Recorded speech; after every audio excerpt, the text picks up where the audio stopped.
Play sit and go tournaments 24/7 only on Ace 2-3. This game involves an element of financial risk and may be addictive. Please play responsibly and at your own risk. आरक्षण विधेयकावर खासदार संभाजीराजे छत्रपतींना बोलू न दिल्यानं जबरदस्त drama पाहायला मिळालाय.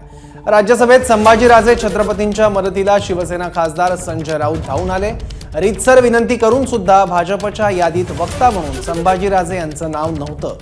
त्यामुळे चर्चा संपत असताना म्हणजेच विरोधी पक्षनेते बोलण्याच्या आधी संभाजीराजे उठून उभे राहिले आणि त्यांनी आपला निषेध नोंदवला. यावेळी संजय राऊत संभाजीराजेंच्या समर्थनात उभे ठाकले. अखेर तालिका सभापतींनी संभाजीराजेंना बोलण्यासाठी 2 मिनिटांची वेळ दिली.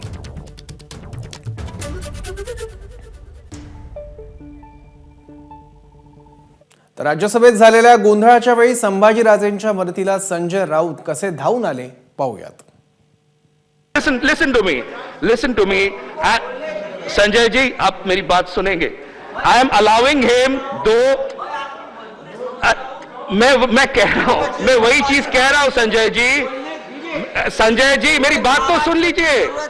अरे मैं आप जो कह रहे हैं वही मैं कह रहा हूं. I am not disputing you. मैं ये कह रहा हूं कि क्योंकि माननीय चेयरमैन ने अलाउ नहीं किया है, फिर भी feeling that there are members would like to listen to him, I am allowing him 2 minutes to speak. Please. Thank you. Please brief 2 minutes. It was not allowed. You're still allowing it. 2 minutes. Yeah. तर बोलण्याची संधी दिल्यावर संभाजीराजे काय म्हणाले ते पाहूयात.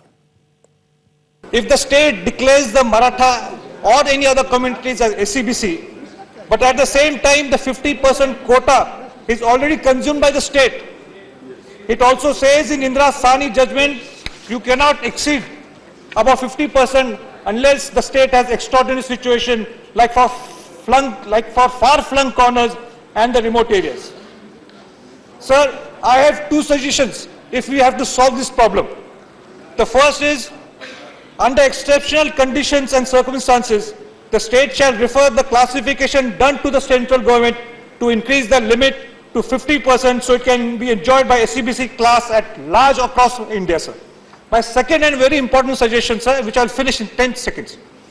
As certain states may not have a far-flung and remote areas, that is considered as an extraordinary situation in Indra Sani judgment to cross 50%, yet some of the population may be left out of the mainstream because of exceptional reasons.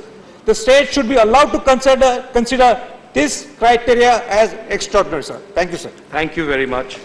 आणि याचबद्दल आणखी माहिती घेण्यासाठी आपले प्रतिनिधी प्रशांत कदम आता आपल्या सोबत आहेत. प्रशांत, राज्यसभेत काय घडलं ते आम्ही बघितलंय, पण छत्रपती संभाजीराजे यांना यापूर्वी बोलू का दिलं जात नव्हतं?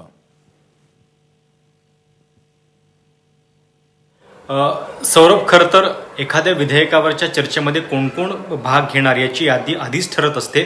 संभाजीराजे हे सध्या भाजपचे सहयोगी खासदार आहेत. राज्यसभेच्या तालिकेवरती भाजप खासदार असं त्यांचं नाव असतं, पण भाजपच्या अधिकृत वक्त्यांच्या यादीमध्ये आज त्यांचं नाव नव्हतं. असं लोकसभेत किंवा राज्यसभेत फार क्वचित वेळा होतं की एखाद्या खासदाराचं नाव त्या वक्त्यांच्या यादीमध्ये नाही आणि त्या खासदारानं ते भांडून मिळवलेलं आहे. आणि ती घटना आज या 127व्या घटनादुरुस्तीच्या विधेयकावरती आपल्याला पाहायला मिळाली. एकतर काल जेव्हा हे विधेयक लोकसभेत आलेलं होतं तेव्हा एकतर मराठा आरक्षणाच्या दृष्टीनं संवेदनशील विषय असून सुद्धा भाजपचे खासदार का बोलत नाही आहेत, नारायण राणे का गप्पा आहेत, रावसाहेब दानवे का बोलत नाही आहेत, अशा पद्धतीची टीका विरोधक करत होते. आणि त्यामुळं आज राज्यसभेत महाराष्ट्राच्या वतीनं कोण बोलतंय याची उत्सुकता होती.